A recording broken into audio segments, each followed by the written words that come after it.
Betrothed, Part 1, Chapters 1 to 3. It was 10 o'clock in the evening, and the full moon was shining over the garden. In the Shumins' house an evening service celebrated at the request of the grandmother, Marfa Mihalovna, was just over, and now Nadya, she had gone into the garden for a minute, could see the table being laid for supper in the dining-room, and her grandmother bustling about in her gorgeous silk dress. Father Andrey, a chief priest of the cathedral, was talking to Nadya's mother, Nina Ivanovna, and now in the evening light through the window her mother, for some reason, looked very young. Andrey Andreitch, Father Andrey's son, was standing by listening attentively. It was still and cool in the garden, and dark peaceful shadows lay on the ground. There was a sound of frogs croaking, far, far away beyond the town. There was a feeling of May, sweet May. One drew deep breaths and longed to fancy that not here, but far away, under the sky, above the trees, far away in the open country, in the fields and the woods, the life of spring was unfolding now, mysterious, lovely, rich and holy beyond the understanding of weak, sinful man. And for some reason one wanted to cry. She, Nadya, was already 23. Ever since she was 16 she had been passionately dreaming of marriage, and at last she was engaged to Andrey Andreitch, the young man who was standing on the other side of the window. She liked him. The wedding was already fixed for July 7th, and yet there was no joy in her heart. She was sleeping badly. Her spirits drooped. She could hear from the open windows of the basement, where the kitchen was, the hurrying servants, the clatter of knives, the banging of the swing door. There was a smell of roast turkey and pickled cherries, and for some reason it seemed to her that it would be like that all her life, with no change, no end to it. Someone came out of the house and stood on the steps. It was Alexandr Timofeitch, or, as he was always called, Sasha, who had come from Moscow 10 days before and was staying with them.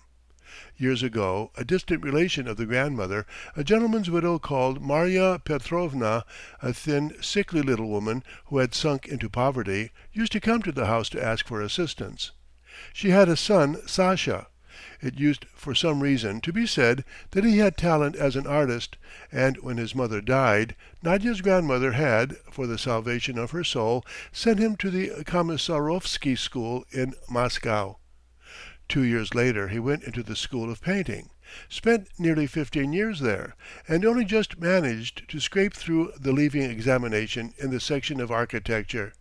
He did not set up as an architect, however, but took a job at a lithographer's.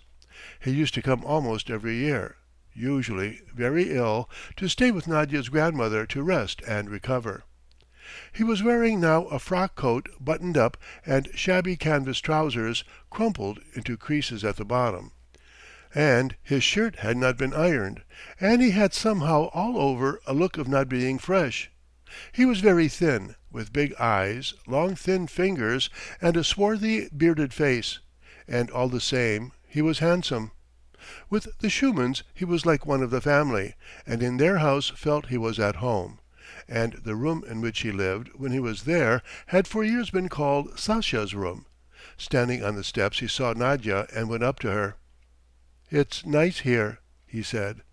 "Of course it's nice. You ought to stay here till the autumn." "Yes, I expect it will come to that.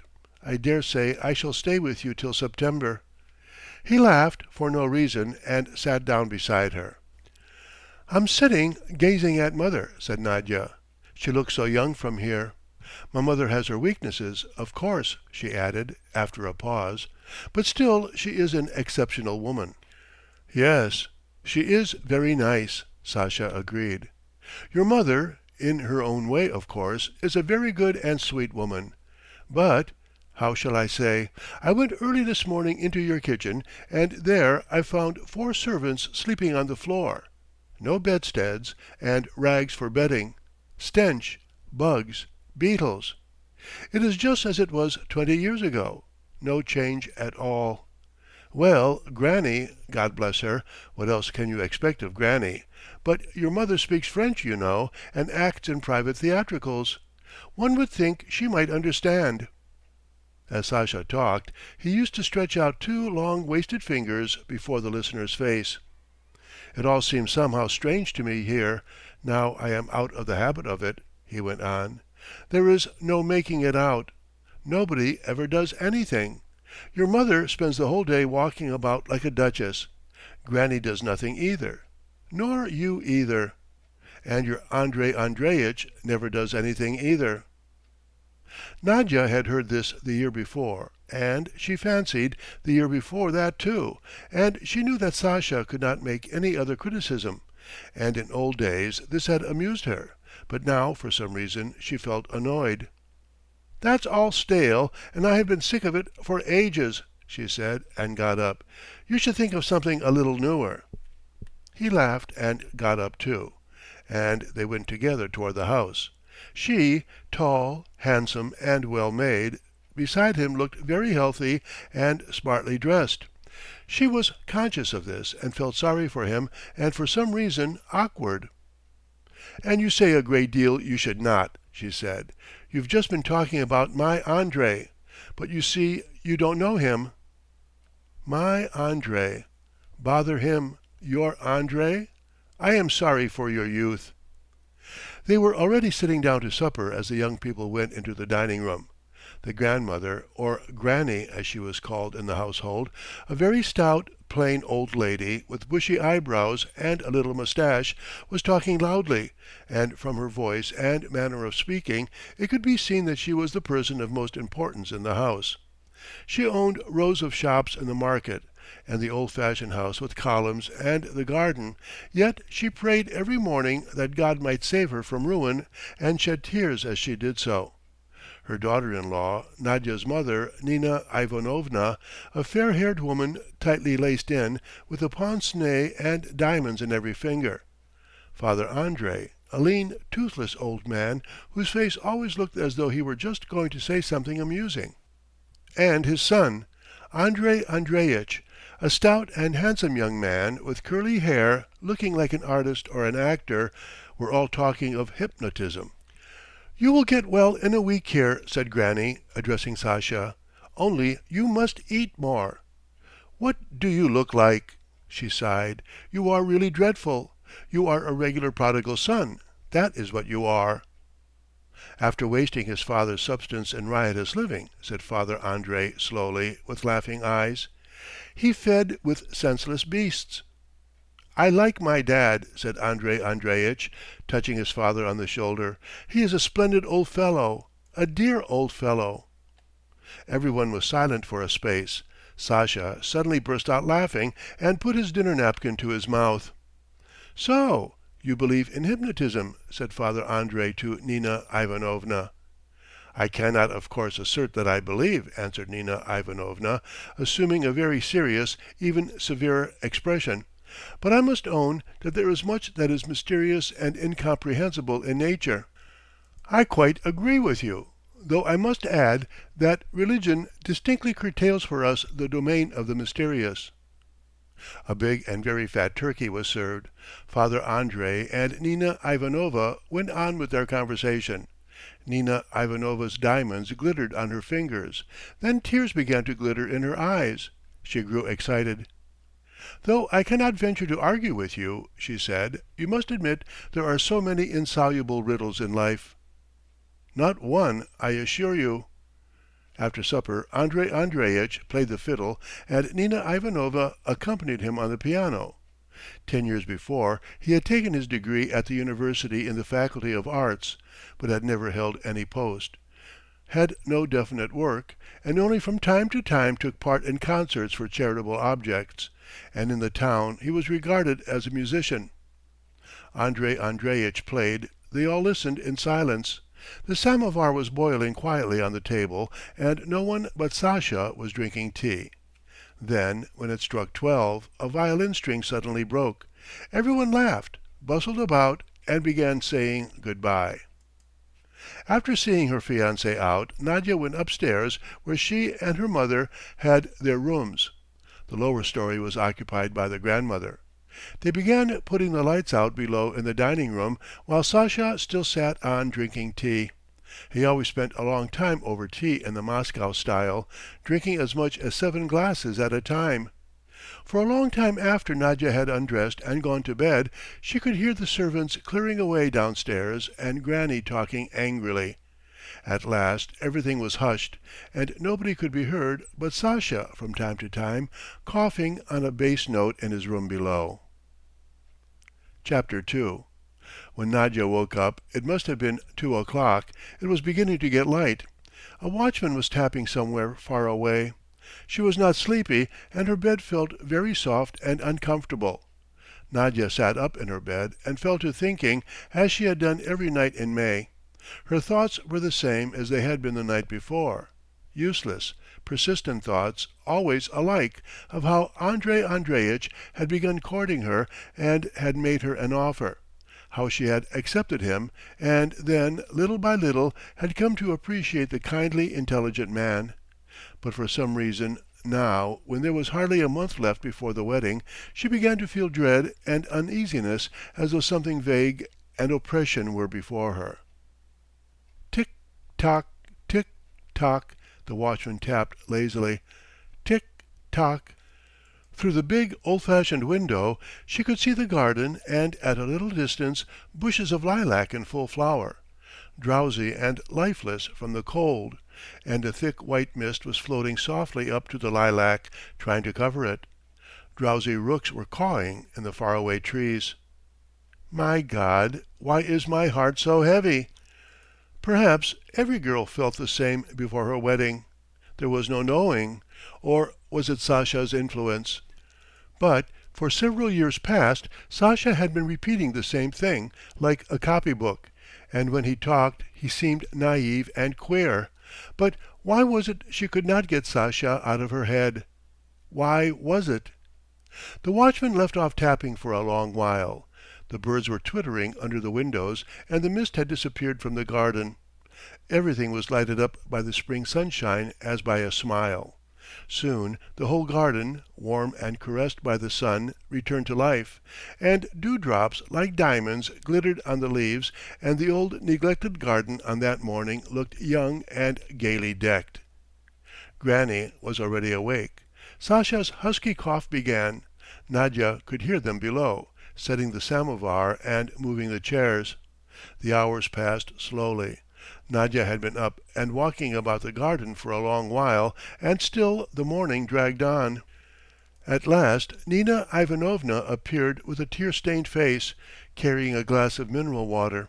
She was interested in spiritualism and homeopathy, read a great deal, was fond of talking of the doubts to which she was subject, and to Nadya it seemed as though there were a deep mysterious significance in all that.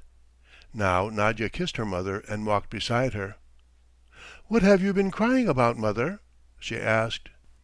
"Last night I was reading a story in which there is an old man and his daughter. The old man is in some office, and his chief falls in love with his daughter. I have not finished it, but there was a passage which made it hard to keep from tears," said Nina Ivanovna, and she sipped at her glass. "I thought of it this morning and shed tears again." "I have been so depressed all these days," said Nadya after a pause. "Why is it I don't sleep at night?" "I don't know, dear. When I can't sleep I shut my eyes very tightly, like this, and picture to myself Anna Karenin moving about and talking, or something historical from the ancient world." Nadya felt that her mother did not understand her, and was incapable of understanding. She felt this for the first time in her life, and it positively frightened her and made her want to hide herself, and she went away to her own room. At 2 o'clock they sat down to dinner. It was Wednesday, a fast day, and so vegetable soup and brim with boiled grain were set before Granny. To tease Granny, Sasha ate his meat soup as well as the vegetable soup. He was making jokes all through dinner time, but his jests were laboured and invariably with a moral bearing, and the effect was not at all amusing when before making some witty remark he raised his very long, thin, deathly-looking fingers, and when one remembered that he was very ill and would probably not be much longer in this world, one felt sorry for him and ready to weep. After dinner Granny went off to her own room to lie down. Nina Ivanovna played on the piano for a little, and then she too went away. "Oh, dear Nadya," Sasha began his usual afternoon conversation. "If only you would listen to me! If only you would!" She was sitting far back in an old-fashioned armchair, with her eyes shut, while he paced slowly about the room from corner to corner. "If only you would go to the university," he said. "Only enlightened and holy people are interesting. It's only they who are wanted. The more of such people there are, the sooner the kingdom of God will come on earth. Of your town, then, not one stone will be left. Everything will be blown up from the foundations. Everything will be changed as though by magic. And then there will be immense, magnificent houses here, wonderful gardens, marvellous fountains, remarkable people. But that's not what matters most. What matters most is that the crowd, in our sense of the word, in the sense in which it exists now, that evil will not exist then, because every man will believe and every man will know what he is living for, and no one will seek moral support in the crowd. Dear Nadya, darling girl, go away. Show them all that you are sick of this stagnant, grey, sinful life. Prove it to yourself at least." "I can't, Sasha. I'm going to be married." "Oh, nonsense. What's it for?" They went out into the garden and walked up and down a little. "And however that may be, my dear girl, you must think, you must realize how unclean, how immoral this idle life of yours is," Sasha went on. "Do understand that if, for instance, you and your mother and your grandmother do nothing, it means that someone else is working for you. You are eating up someone else's life. And is that clean? Isn't it filthy?" Nadya wanted to say, "Yes, that is true." She wanted to say that she understood, but tears came into her eyes, her spirits drooped, and shrinking into herself she went off to her room. Towards evening Andrey Andreitch arrived and as usual played the fiddle for a long time. He was not given to much talk as a rule, and was fond of the fiddle, perhaps because one could be silent while playing. At 11 o'clock, when he was about to go home, and had put on his greatcoat, he embraced Nadya and began greedily kissing her face, her shoulders, and her hands. "My dear, my sweet, my charmer," he muttered. "Oh, how happy I am! I am beside myself with rapture." And it seemed to her as though she had heard that long, long ago, or had read it somewhere, in some old tattered novel thrown away long ago. In the dining room Sasha was sitting at the table drinking tea with the saucer poised on his 5 long fingers. Granny was laying out patience. Nina Ivanovna was reading. The flame crackled in the ikon lamp, and everything, it seemed, was quiet and going well. Nadya said good night, went upstairs to her room, got into bed and fell asleep at once. But just as on the night before, almost before it was light, she woke up. She was not sleepy. There was an uneasy, oppressive feeling in her heart. She sat up with her head on her knees and thought of her fiancé and her marriage. She for some reason remembered that her mother had not loved her father, and now had nothing and lived in complete dependence on her mother-in-law, Granny. And however much Nadya pondered, she could not imagine why she had hitherto seen in her mother something special and exceptional, how it was she had not noticed that she was a simple, ordinary, unhappy woman. And Sasha downstairs was not asleep. She could hear him coughing. "He is a queer, naïve man," thought Nadya, and in all his dreams, in all those marvellous gardens and wonderful fountains, one felt there was something absurd. But for some reason in his naïveté, in this very absurdity, there was something so beautiful that as soon as she thought of the possibility of going to the university, it sent a cold thrill through her heart and her bosom and flooded them with joy and rapture. "But better not think," she whispered. "I must not think of it." Tick, tock, tapped the watchman somewhere far away. Tick, tock, tick, tock. Chapter 3 In the middle of June Sasha suddenly felt bored and made up his mind to return to Moscow. "I can't exist in this town," he said gloomily. "No water supply, no drains. It disgusts me to eat at dinner. The filth in the kitchen is incredible." "Wait a little, prodigal son," Granny tried to persuade him, speaking for some reason in a whisper. "The wedding is to be on the 7th." "I don't want to." "You meant to stay with us until September." "But now, you see, I don't want to. I must get to work." The summer was grey and cold. The trees were wet. Everything in the garden looked dejected and uninviting. It certainly did make one long to get to work. The sound of unfamiliar women's voices was heard downstairs, and upstairs there was the rattle of a sewing machine in Granny's room. They were working hard at the trousseau. Of fur coats alone 6 were provided for Nadya, and the cheapest of them, in Granny's words, had cost 300 roubles. The fuss irritated Sasha. He stayed in his own room and was cross. But everyone persuaded him to remain, and he promised not to go before the 1st of July. Time passed quickly. On St. Peter's Day, Andrey Andreitch went with Nadya after dinner to Moscow Street to look once more at the house which had been taken and made ready for the young couple some time before. It was a house of 2 stories, but so far only the upper floor had been furnished. There was in the hall a shining floor painted and parquetted. There were Viennese chairs, a piano, a violin stand. There was a smell of paint. On the wall hung a big oil painting in a gold frame, a naked lady, and beside her a purple vase with a broken handle. "An exquisite picture," said Andrey Andreitch, and he gave a respectful sigh. "It's the work of the artist Shismatchevsky." Then there was the drawing room with a round table, and a sofa and easy chairs upholstered in bright blue. Above the sofa was a big photograph of Father Andrey wearing a priest's velvet cap and decorations. Then they went into the dining room in which there was a sideboard, then into the bedroom.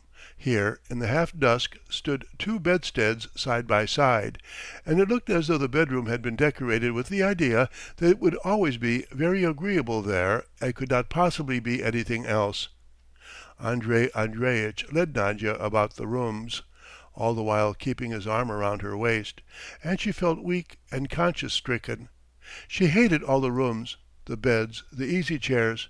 She was nauseated by the naked lady.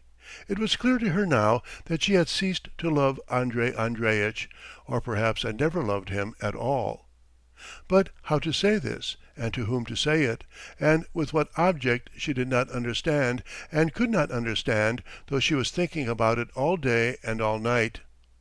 He held her round the waist, talking so affectionately, so modestly, was so happy, walking about this house of his, while she saw nothing in it all but vulgarity, stupid, naïve, unbearable vulgarity, and his arm round her waist felt as hard and cold as an iron hoop. And every minute she was on the point of running away, bursting into sobs, throwing herself out of a window. Andrey Andreitch led her into the bathroom, and here he touched a tap fixed in the wall, and at once water flowed. "What do you say to that?" he said, and laughed. "I had a tank holding 200 gallons put in the loft, and so now we shall have water." They walked across the yard and went out into the street and took a cab. Thick clouds of dust were blowing, and it seemed as though it were just going to rain. "You are not cold?" said Andrey Andreitch, screwing up his eyes at the dust. She did not answer. "Yesterday, you remember, Sasha blamed me for doing nothing," he said, after a brief silence. "Well, he is right, absolutely right. I do nothing and can do nothing. My precious, why is it? Why is it that the very thought that I may some day fix a cockade on my cap and go into the government service is so hateful to me? Why do I feel so uncomfortable when I see a lawyer or a Latin master or a member of the Zemstvo? Oh, Mother Russia! Oh, Mother Russia! What a burden of idle and useless people you still carry! How many like me are upon you, long-suffering mother!" And from the fact that he did nothing he drew generalizations, seeing in it a sign of the times. "When we are married, let us go together into the country, my precious. There we will work. We will buy ourselves a little piece of land with a garden and a river. We will labor and watch life. Oh, how splendid that will be!" He took off his hat, and his hair floated in the wind, while she listened to him and thought, "Good God, I wish I were home." When they were quite near the house they overtook Father Andrey. "Ah, here's father coming!" cried Andrey Andreitch, delighted, and he waved his hat. "I love my dad, really," he said as he paid the cabman. "He's a splendid old fellow, a dear old fellow." Nadya went into the house feeling cross and unwell, thinking that there would be visitors all the evening, that she would have to entertain them, to smile, to listen to the fiddle, to listen to all sorts of nonsense, and to talk of nothing but the wedding. Granny, dignified, gorgeous in her silk dress, and haughty as she always seemed before visitors, was sitting before the samovar. Father Andrey came in with his sly smile. "I have the pleasure and blessed consolation of seeing you in health," he said to Granny, and it was hard to tell whether he was joking or speaking seriously.